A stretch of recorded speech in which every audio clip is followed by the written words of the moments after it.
Alırsalandı. Ben aytığımı bırakayım da. Karaçayını Mavlay'dan başlap, bu cerleden başlap curtları, hem aldı burun kart curtları da doğandı. Elleri kart curt el, uç kulağın el, hem de huzur el.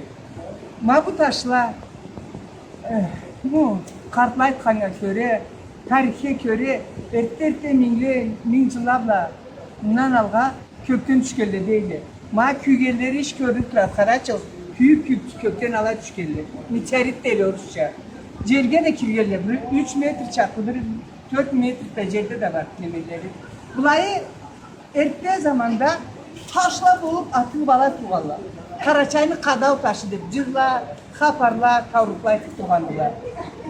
Bir caş vardı, cigit caş, halal caş. Biz ne tim baylığımızga can alıpkan caşlarını biri Sılpağarlarını, Bünyaminli caşı Muhammed Emin. Ol, bu sulanı tamadası bol işledi. Bısıka dep vardı. Başlı Stavropolski kanalda Bısıkanın tamadasıdır. Ol caş, görür müsünüz?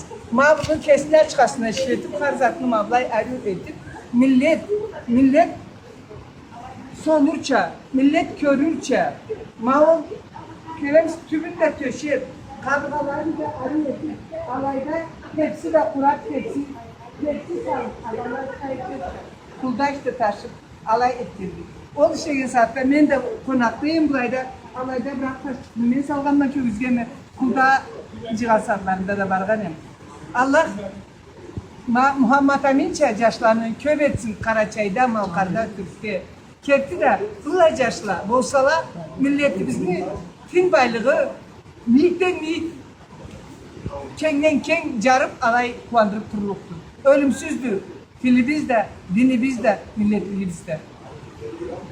Sağ ol.